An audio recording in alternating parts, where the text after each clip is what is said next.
Mic कोणता चांगला हे बावनकुळे साहेबांना नीट माहिती असते। आजच्या कृतज्ञता सोहळ्यामध्ये मंचावर उपस्थित असलेले महाराष्ट्राचे भाजपचे अध्यक्ष आणि आपल्या सर्वांकरता वर्षानुवर्ष संघर्ष करणारे आणि ज्यावेळी वीज कामगाराला न्याय देण्याची वेळ आली त्यावेळी मंत्री म्हणून न्याय देणारे चंद्रशेखर बावनकुळेजी, जिल्ह्याचे अध्यक्ष सुधाकरराव कोहळेजी, ज्येष्ठ नेते डॉक्टर राजूजी पोद्दार, अरविंदजी गजभिये, माजी आमदार मल्लिकार्जुन रेड्डीजी, मनोहरभाऊ कुंभारे, संजयजी टेकाडे, गज्जू यादवजी, किशोर चौधरीजी, रोहित मुसळेजी, मंदार मंगळेजी, चंद्रशेखर लांडेजी, आनंदरावजी राऊत, नितीनजी पुरी, राजेशजी रंगारी, आशिषजी फुटाणे, आदरजी पटले, किशोरजी चौधरी, हिमेश्वरजी यावलकर, त्याचप्रमाणे या ठिकाणी उपस्थित बबलूजी राठोड, अर्चनाताई चौधरी, अशोकराव तांदुळकर, शालिनीताई चौरे, रामरावजी मोवाडे, विनोदजी बनसोडे, त्याचप्रमाणे प्रकाशजी टेकाळे, श्रीरामजी आवरे, श्री गजानन आसोले, रमेशजी जैन, किशोरजी मुसळे, छायाताई ढोले, उज्ज्वलजी करड भाजने, विशेषतः या ठिकाणी उपस्थित आमचे कामगार नेते ज्यांनी या आंदोलनामध्ये विशेष भूमिका या ठिकाणी अदा केली ते सन्माननीय नचिकेत मोरेजी, चैनदास भालादरेजी, यासोबत सतीश तायडेजी, मनोहर अवचार, रोशन गोस्वामी, हरीश चौरे, राहुल नागदिवे, भूपेंद्रजी, सर्वच या ठिकाणी उपस्थित मान्यवर आणि या कार्यक्रमामध्ये उपस्थित आमच्या सगळ्या लाडक्या बहिणी आणि तितक्याच लाडक्या भावांनो, आज अतिशय आनंदाची गोष्ट आहे।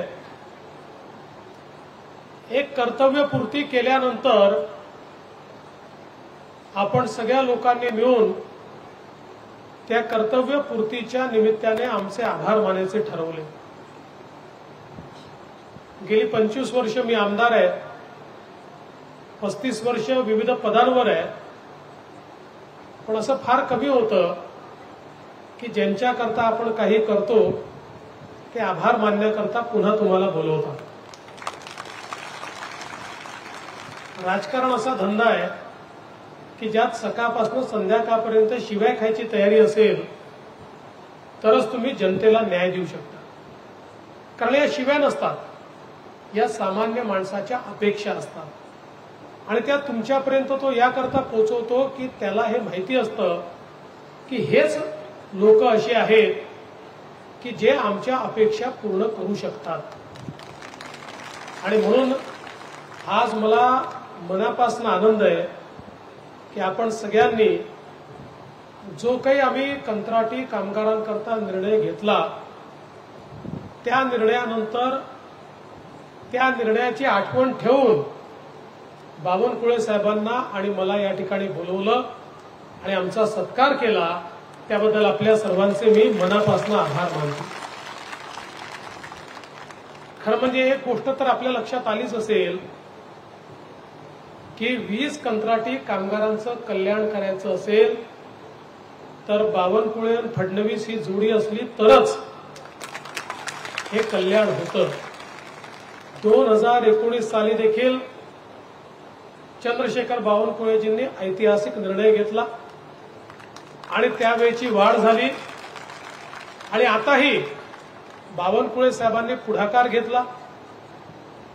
मला या ठिकाणी हे अतिशय ओपनली स्पष्टपणे सांगायला कुठलीच हरकत वाटत नाही की हे विजेचं डिपार्टमेंट चालवत असताना माझे मार्गदर्शक बावनकुळे साहेबच आहेत। याचं कारण त्यांचं राजकीय जीवनही या वीज मंडळामुळे सुरू झालं. विजेच्या या सगळे आपले जे प्रकल्प झाले त्या प्रकल्पग्रस्ताचं आंदोलन करता करता बावनकुळे साहेब जिल्हा परिषदेत गेले, मग आमदार झाले, मग मंत्री झाले. त्यामुळे कामगारापासून एमडी पर्यंत प्रत्येकाचं चांगलं वाईट, ज्याला आपल्या भाषेमध्ये कुंडली म्हणतात, ती बावनकुळे साहेबांना माहिती असते. त्याच्यामुळे मी आपला हळूच त्यांना विचारून घेतो की आपल्याला नेमकं काय करायचं आहे.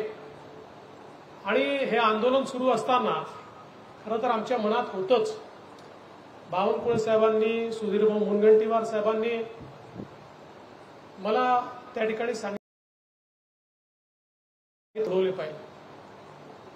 आणि निश्चितपणे आमच्या मनात होतं, कारण आपण बघा, मी असं म्हणणार नाही की सगळ्यांच्या सगळं मनाप्रमाणे आम्ही करतो, पण आज जर आपण बघितलं तर वेगवेगळे जे घटक आहेत, म्हणजे अंगणवाडी सेविकेपासून कोतवालांपर्यंत आणि आशा सेविकांपासून तर कंत्राटी कामगारांपर्यंत प्रत्येकाची जी काही वाढ झाली, जी काही कमी अधिक असेल, ही सगळी वाढ ही आमच्या सरकारने, आपल्या सरकारने या ठिकाणी केली.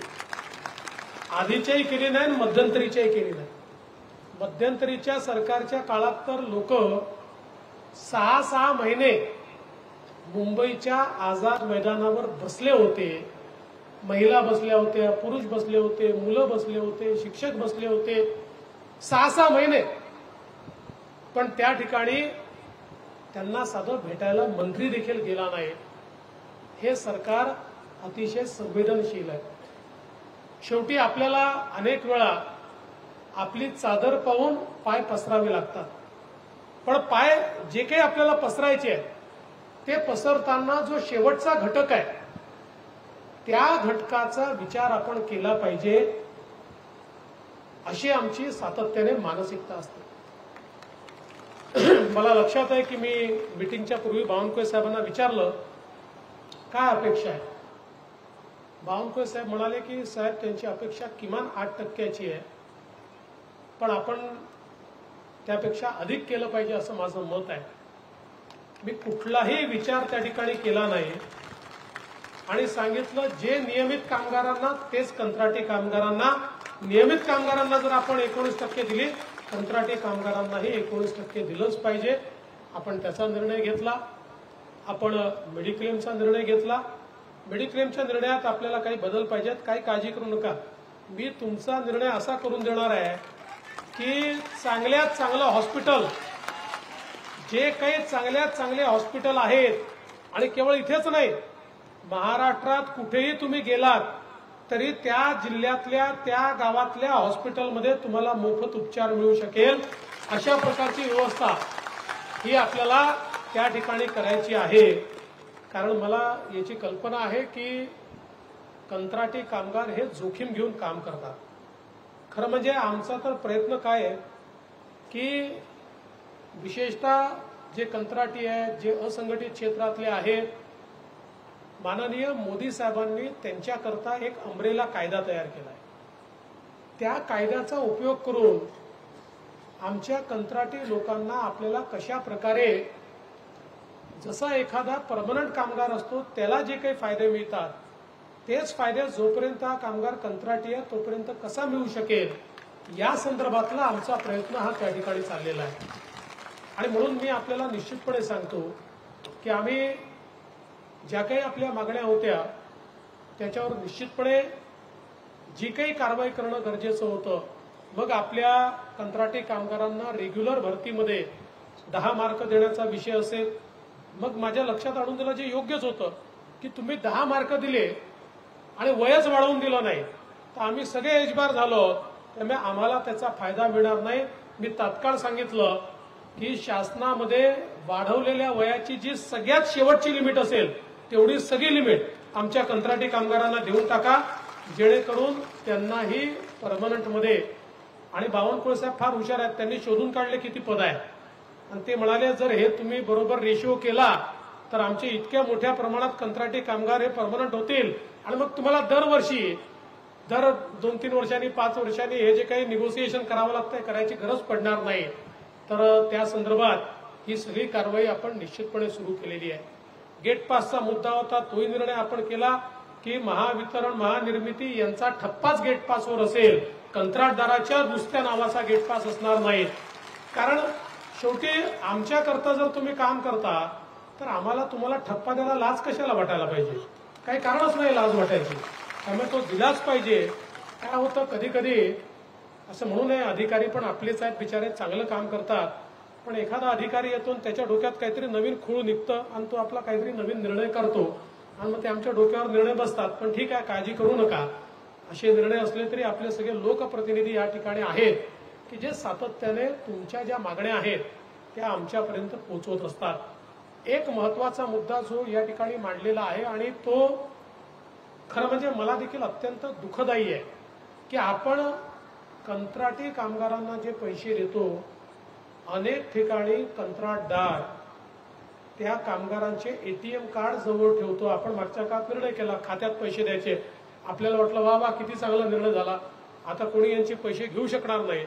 पण काही ठिकाणी आमच्या लक्षात आलेलं आहे कंत्राटदार धमकावून त्या कामगारांचे कार्ड आपल्याकडे ठेवतो, पैसे गेल्याबरोबर स्वतःचे पैसे त्यातनं काढून घेतो.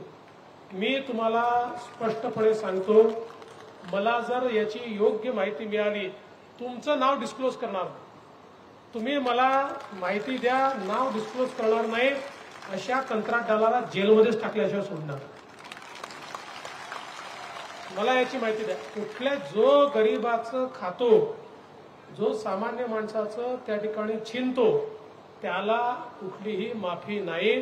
त्याचा काय करायचं आहे ते केल्याशिवाय मी काही राहणार नाही.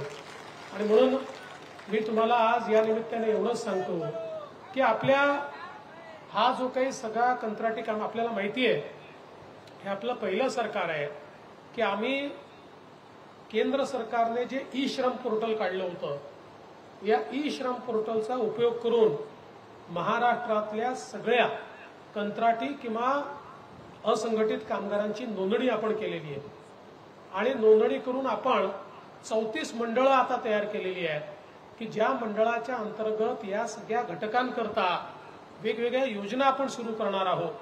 ज्या योजनांमध्ये मग त्यांचा पेन्शनचा विषय असेल, त्यांचा मेडिक्लेमचा विषय असेल, त्यांच्या मुलांच्या शिक्षणाचा विषय असेल, त्यांच्या स्किल डेव्हलपमेंटचा विषय असेल, त्यांना त्या ठिकाणी मुलांना प्रशिक्षण देऊन जर कर्ज पाहिजे असेल तर कर्ज देण्याचा विषय असेल, ही सगळी प्रक्रिया आपली चाललेली आहे. कारण हा जो सगळा आपला घटक आहे, या घटकाला जोपर्यंत सामाजिक स्थैर्य आपण देणार नाही तोपर्यंत मला असं वाटतं की आपण कितीही विकास केला तरी देखील जोपर्यंत आपला सामान्य माणूस हा त्या ठिकाणी सुखी होणार नाही, जोपर्यंत त्याला सामाजिक दृष्ट्या एक सिक्युरिटी मिळणार नाही, तोपर्यंत हा विकास अर्धवट असेल. आणि म्हणून या दृष्टीने देखील खूप मोठ्या प्रमाणात आपण ही सगळी कारवाई या सुरू केलेली आहे. मला एकच गोष्ट सांगायची आहे, आपलं सरकार अतिशय सेन्सिटिव्ह सरकार आहे आणि म्हणूनच आज खरं म्हणजे आमच्या माता भगिनी या ठिकाणी उपस्थित आहेत. देशाचे पंतप्रधान माननीय मोदीजींनी एकच मंत्र आपल्याला दिला की भारताला जर विकसित भारत करायचा असेल तर जोपर्यंत लोकसंख्येच्या 50% हिस्सा असलेल्या आपल्या महिला या अर्थव्यवस्थेच्या केंद्रस्थानी येणार नाहीत तोपर्यंत भारताची प्रगती होऊच शकत नाही. आणि म्हणून मोदीजींनी बेटी बचाओ बेटी पढाओ पासनं तर लखपती दीदी पर्यंतचे कार्यक्रम सुरू केले. आज आपण पाहतोय लखपती दीदी कार्यक्रमाच्या माध्यमातून आजही आम्ही बुलढाण्याला होतो, आम्ही काही आमच्या भगिनींचा सत्कार केला की सरकारच्या योजनांचा योग्य उपयोग करून या महिला आता वर्षाला 1 लाख रुपयाच्या वर, कोणी 2 लाख, कोणी 4 लाख, एकतर 8 लाख रुपये, 12 लाख रुपये ही वर्षाला त्या कमवत आहेत आणि स्वतः आमच्या अनेक महिलांना एम्प्लॉयमेंट देत आहेत. आता अशा महाराष्ट्रामध्ये 11 लाख महिला आपण त्या ठिकाणी जवळपास तयार करतो. मग 25 लाखाचा टप्पा आहे आणि शेवटी 1 कोटी महिलांना आपल्याला मोदीजींच्या ज्या लखपती दीदी आहेत तशा लखपती दीदी 1 कोटी आपल्याला बनवायच्या आहेत की ज्या सामान्य महिला आहेत आणि आपला व्यवसाय करून त्या ठिकाणी 1 लाखाच्या वर वर्षाला 2 लाख, 3 लाख, 5 लाख रुपये कमवतील. अशा प्रकारे महिलांचं सक्षमीकरण करण्याचा प्रयत्न आपण करतो आहोत. एवढंच नाही तर आपल्याला कल्पना आहे लेक लाडकी सारखी योजना आपण आणली की ज्या योजनेमध्ये घरी जर मुलगी जन्माला आली तर जन्माला आल्याबरोबर 5,000 रुपये, ती पहिल्या वर्गात गेली तर 5,000 रुपये, ती 7व्या वर्गात गेली तर 6,000 रुपये, असं करत मुलगी 18 वर्षाची होतपर्यंत 1,00,000 रुपये मुलीला द्यायचे, जेणेकरून मुलीच्या जन्माचं घरामध्ये स्वागत झालं पाहिजे. अशा प्रकारची योजना आपण महाराष्ट्रामध्ये सुरू केली. अनेक परिवारांना आता त्या योजनेचा लाभ देखील आपण देतो. आपण एसटी मध्ये आपल्या महिलांना अर्ध तिकीट त्या ठिकाणी केलं. आपल्याला मी मजेची गोष्ट सांगतो, आम्ही एसटी मध्ये जेव्हा अर्ध तिकीट केलं त्यावेळी एसटीचे आता तुम्ही आम्हाला खड्ड्यात घालाल कारण अर्ध तिकीट द्यायचं म्हणजे आमचा किती नुकसान होईल. पण आम्ही सांगितलं नाही, तुम्ही प्रयत्न तर करा, पैसे आम्ही देणार आहोत तुम्हाला, चिंता करू नका. आणि एसटीचं तिकीट अर्ध केल्याबरोबर इतक्या महिलांनी प्रवास सुरू केला की तोट्यात असलेली एसटी फायद्यामध्ये आली. परवा जेव्हा एसटी कर्मचाऱ्यांचा संप आम्ही मिटवला त्यावेळेस त्या सगळ्यांनी मान्य केलं की आमची एसटी सातत्याने तोट्यात होती, पण अर्ध्या तिकिटात महिलांचा प्रवास सुरू झाला आणि आमची एसटी नफ्यामध्ये आली. त्यामुळे महिलांची पॉवर काय असते. आणि मला माहिती आहे हे का झालं. आजकाल आमच्या बहिणी घरी भाऊजीला सांगतात तुम्ही घरी बसा, आता कुठे कामाला जायचं असेल जिल्ह्याला तालुक्याला तर मी जाऊन येते, एसटीनी 50% तिकीट मला लागतं, त्यामुळे अर्धे पैसे वाचतात. आणि तुम्ही तालुक्याला किंवा जिल्ह्याला गेलात की पान तंबाखू खर्रा काहीतरी खाऊन पैसे वाया घालवता, मी पैसे वाचवून येते. त्यामुळे भाऊजींना घरी बसून आमची बहीणच आता त्या ठिकाणी प्रवास करायला लागली. आणि म्हणून आज आपल्याला खरं म्हणजे एवढ्या मोठ्या प्रमाणात महिलांचं सशक्तीकरण होताना दिसत आहे. यासोबत आपण एक अजून निर्णय घेतला, आता आमच्या मुलींना उच्च शिक्षण हे महाराष्ट्रामध्ये 100% आपण मोफत केलं. यापूर्वी 12वी पर्यंत मोफत होतंच, पण उच्च शिक्षण मोफत नव्हतं. प्रायव्हेट कॉलेजमध्येही आमच्या मुलीचे 1,00,000, 2,00,000, 3,00,000 फी राज्य सरकार त्या ठिकाणी भरणार आहे. कारण आमच्या मुली शिकल्या पाहिजे, इंजिनियर, डॉक्टर, BBA, MBA सगळे कोर्सेस त्यांना करता आले पाहिजे. अशा प्रकारची व्यवस्था आज आपल्या सरकारने केली आहे. आणि एवढंच नाही तर आमच्या बहिणींना एक ओवाळणी म्हणून, एक छोटीशी मदत म्हणून आपण लाडकी बहीण योजना सुरू केली. आज महाराष्ट्रामध्ये 1,60,00,000 महिलांच्या खात्यामध्ये लाडक्या बहिणीचे पैसे पोहोचले आणि पुढच्या महिन्यापर्यंत 2.5 कोटी महिला आपल्या आमच्या लाडक्या बहिणी यांच्या खात्यामध्ये हे पैसे जातील. आणि मी आपल्याला निश्चितपणे सांगतो की पुढचे 5 वर्ष खात्रीनं 100% लाडकी बहीण योजना चालणारच आहे, ती कोणीही बंद करू शकत नाही.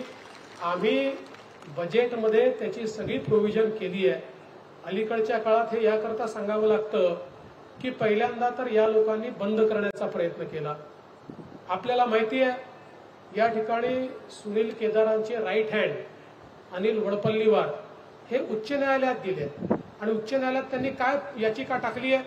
त्यांनी याचिका टाकली आहे की लाडकी बहीण योजना वेस्टेज ऑफ मनी आहे, पैशाचा अपव्यय आहे, हे पैसे वाया घालवणं आहे आणि म्हणून कोर्टाने या योजनेला स्थगिती द्यावी. आणि परवा सुनील भाऊ स्वतः बोलले की योजना आम्ही सत्तेवर आल्यावर बंद करणार. त्यांना हे माहितीच नाही की आमच्या बहिणींची पॉवर काय आहे.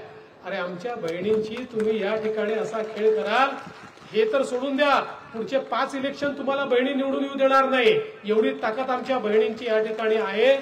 त्यामुळे यांनी कितीही प्रयत्न केला, तुम्हाला माहिती आहे ना, मुद्दई लाख बुरा चाहे तो क्या होता है, वही होता है जो मंजूर खुदा होता है. त्यामुळे यांनी कितीही आमच्या बहिणींच्या योजना, आणि केवळ या योजनेकरता गेलेलं नाही, ते त्यांनी त्या पिटिशनमध्ये लेक लाडकी योजना बंद करा, लाडकी बहीण योजना बंद करा, मुलींच्या शिक्षणाची योजना बंद करा, पिंक रिक्षाची योजना बंद करा, मोफत एसटीची योजना बंद करा. अरे आम्ही जर आमच्या बहिणींना देऊ लागलो, तुमच्या पोटामध्ये का दुखत आहे हा माझा त्यांना सवाल आहे. अरे तुम्हाला जेव्हा सत्ता मिळते तुम्ही आमच्यापेक्षा चांगलं द्या, पण तुम्ही फुटकी कवडी देत नाही, साधं त्यांच्याकरता योजनाही तयार करत नाही. आणि आम्ही जर सुरू केली तर ती योजना बंद करण्याकरता प्रयत्न करतात. पण पण काळजी करू नका, जोपर्यंत आम्ही आहोत काहीही झालं तरी ही योजना बंद होऊ देणार नाही. आज खरं म्हणजे बघा हे इतके खोटारडे लोक आहेत. आता यांनी आमच्या दलित समाजात जाऊन सांगितलं लाडकी बहीण योजनेकडे आपले जे दलित निधीचे पैसे आहेत ते वळवले. मग माहितीच्या अधिकारात एकाने माहिती घेतली, त्यात त्याच्या लक्षात आलं पैसे वळवणं तर सोडाच, पण मागील वर्षीपेक्षा जास्त पैसे हे दलित निधीमध्ये आणि मागील वर्षीपेक्षा जास्त पैसे आदिवासी निधीमध्ये या सरकारने खर्च केले. मग यांची तोंड बंद झाली. अशा प्रकारे केवळ मतांचं राजकारण करतात आणि ही गोष्टही सत्य आहे. कधी कधी पोटातलं ओठात येतं. राहुल गांधीजींना हे माहितीच नव्हतं की परदेशात जरी ते बोलले तरी आजकाल मीडिया हा परदेशात काय मसनात देखील असतो. तुम्ही मसनात गेला तरी मीडिया असतो. त्यांना वाटलं परदेशात बोललं तर कोणाला कळणार नाही. त्यांनी परदेशामध्ये जोरदार इंटरव्ह्यू दिला की कसं आम्ही आरक्षण बंद करणार आहोत आणि त्याचा सगळा व्हिडिओ पूर्ण भारतामध्ये या ठिकाणी आलेला आहे. हे पहिल्यांदा झालं असं नाहीये. मला कोणावर टीका करायची नाही, पण पंडित नेहरूजींनी देखील त्या काळामध्ये असं म्हटलं होतं की आरक्षण हे कमी डोक्याच्या लोकांना द्यावं लागतं. राजीव गांधींनी सांगितलं होतं आरक्षणामुळे देश खिळखिळा होतोय. आता तीच री राहुल गांधी या ठिकाणी ओढतायत आणि या ठिकाणी सांगतायत की आरक्षण हे रद्द केलं पाहिजे. पण आपण काळजी करू नका. भारतरत्न डॉक्टर बाबासाहेब आंबेडकरांनी जे संविधान आपल्याला दिलेलं आहे त्या संविधानाची ताकद इतकी आहे, 100 राहुल गांधी आले तरी देखील SC ST OBCचं आरक्षण ते रद्द करू शकत नाहीत. त्यामुळे त्यांचे मनसुबे हे कधीही पूर्ण होणार नाही. पण मला आपल्याला एवढंच सांगायचं आहे की या लोकांच्या पोटात काय आहे, यांच्या ओठात काय आहे, यांच्या डोक्यात काय आहे, हे किती बेगडी आहेत, हे मतांकरता काय बोलतात, मागे जाऊन काय करतात, या सगळ्या गोष्टी आपण निश्चितपणे लक्षात घेतल्या पाहिजेत. मी अधिक बोलणार नाही, पण आपल्या सगळ्यांचे मनापासून आभार मानतो की आपण लक्षात ठेवून या ठिकाणी आम्हाला बोलवलं. यावेळेस खरं म्हणजे खापरखेडा कामगारांवरील पोलीस केसेस मागे घेण्यासाठी एक संधी द्या. ठीक आहे, याचा मी सिरियसली विचार करेन, पण याच्या पुढे असं करू नका. त्याचा विचार करेन पण असं चुकीचं यापुढे वागू नका. आणि म्हणून आपण सगळ्यांनी या ठिकाणी आमचा जो काही सत्कार केला त्या सत्काराने आम्हाला एवढं बळ मिळालं आहे की यावेळी 4 ते 5 हजार रुपये आपली आम्ही पगारवाढ केली. पण आता तुमच्या सत्कारामुळे पुढच्या वेळेस तुम्ही ज्यावेळेस आमच्यासोबत बसाल आम्हाला जास्तच काहीतरी करावं लागेल. त्यामुळे आता तुमचा आणि आमचा असा रिश्ता तयार झालाय. अब न टूटने वाला फेविकॉल का जोड बन गया है. अब चिंता करो मत. तुमच्या सगळ्या समस्या दूर केल्याशिवाय आम्ही थांबणार नाही. एवढंच या निमित्ताने सांगतो. पुन्हा आपल्या सगळ्यांचे आभार मानतो आणि माझं बोलणं संपवतो. धन्यवाद. जय हिंद, जय महाराष्ट्र. धन्यवाद साहेब.